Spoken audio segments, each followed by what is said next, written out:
One of the things that I always wanted ever since I was a little bitty boy in about the 5th grade, we went to a TV station one time. I saw the guys running those big old cameras across the floor and I flipped. I said, that's what I want to do. I had no idea that I'd get a chance to do that at Channel UBC. We got to be floor managers, got to produce shows. We had a clown show called Mr. Green. He had a little kiddie show. And I will tell you this, the kids hated it. And of course we could throw things. We were clowns too. Well, I wanted to do a TV show differently. I didn't want the regular dance party thing. I wanted like Johnny Carson. I wanted the table and the couch. So when the groups would come to town, the Delphonics, the Stylistics, to play A&T or wherever they played in town, that's what I would do. Things were going good. They said I was blessed. They said I was unnatural for that. Well, guess what happened? I got those papers. Uncle Sam wants you in 68. He didn't care who you were. You could be Johnny Carson. You was going to the war. And I was running around Vietnam telling everybody, I said, listen, I had a TV show back in Greensboro. They go, yeah, a TV show. I said, listen, I'm telling you, I had a TV show. They said, okay, TV show. Well, that was the end of the TV career. Anti-war demonstrators protest U.S. involvement in the Vietnam War in mass marches, rallies, and demonstrations. Whenever time comes for that drafted to go in the Army, I ain't ashamed to tell nobody I was a draft dodger. I felt like Muhammad Ali. They say you fight for your country. Back then, like I told them, we didn't have no country. My conscience won't let me go shoot my brother or some darker people. Them people in Vietnam, they've never done nothing to me, or you neither one. Or some poor hungry people in the mud for big powerful America and shoot them for what? They never called me nigger. Why am I going to go over here and kill these people or get killed? And I'm here at home. I got to go through the back door for restaurants to get something to eat. You know, you couldn't go to the white doctors and stuff because we had to go to the black doctors. Had black doctors and you go to, or the black dentists and stuff like that. You know, it was wrong. And I wasn't going to be a part of it. When I got back from Vietnam after serving in the service, went back on radio at WAL. They said, listen, we're going to make you the program director. I said, whoa. You know, which means I got an extra 50 cents. And that was one of the greatest things that ever happened to me. I was the youngest program director in the Carolinas ever. Production was always my thing, though. That's the part where you go in and cut all the spots and do all that. I loved creating. Of course, in those days, everybody was trying to do as much recording as they possibly could. Kurt came up with the idea. He said, man, you know, James Brown is kicking, but he said, you know, you kicking out here too. And we need to write a song that's you number one.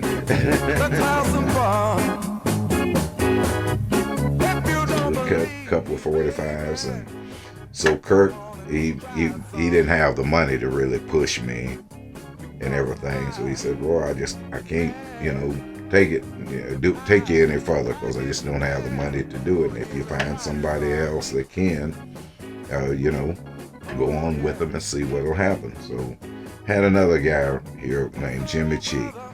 Jimmy Cheek was one of my collaborators. He and I were the owners of the House of Big Brother label.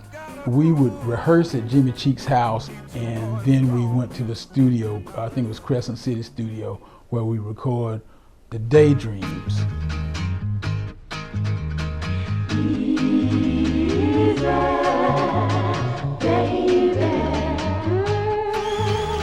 Well, ladies and gentlemen, for lovely young ladies from Greensboro, North Carolina. I am lonely. I'm feeling blue. Mr. Cheek, he had a very creative way of doing business. I go and cut records with him. Good records.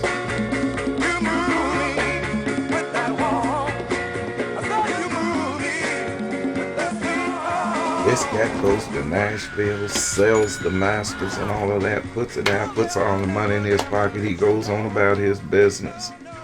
And then came back to me later on. I had about 6 more months left on the contract, and then he come back wanting to cut another record. And I said, no, I'm not cutting another record. He was a very smart man. I give him credit for that. Very shrewd businessman.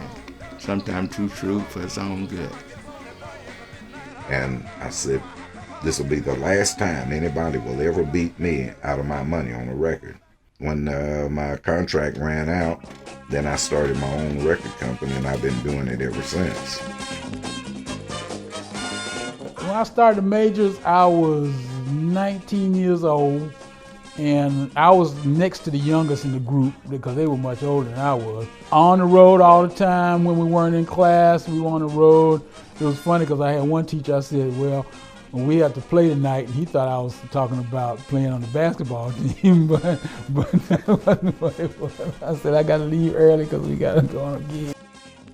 Mo in the Majors, Willa Wright, he said, hey, we can go to Apollo and get on the Wednesday night talent show. And so we got on the Wednesday night talent show, and we rubbed a little petrified wood on the stage for good luck. And so we came out on the stage, and people say, woo, y'all country boys better be good. So I was singing up front. Nicky Neal was on drums. And sometimes I'd get up and I'd sing up front with Richard Butler and Clarence Smith. So we did, hey you, get off my mountains. Hey you! And boy, everybody went crazy, man. They loved us up there, and they were just clapping and everything. So make a long story short, we won first place. We told George, let's give the money to the audience. So he threw the money to the audience, and that was the first time somebody ever gotten the prize money and threw it to the audience, because we were just grateful for just being there at the Apollo, and great acoustics. I love that place. Slack and Walter Grady, they started a little old record company of their own. I don't remember a time when Slack Johnson and my dad weren't boys. If you were doing music on that side, the DJs and program directors, the PDs, you better work together because you both need each other. And the thing on Walter was that he was a great producer from Atlantic Records.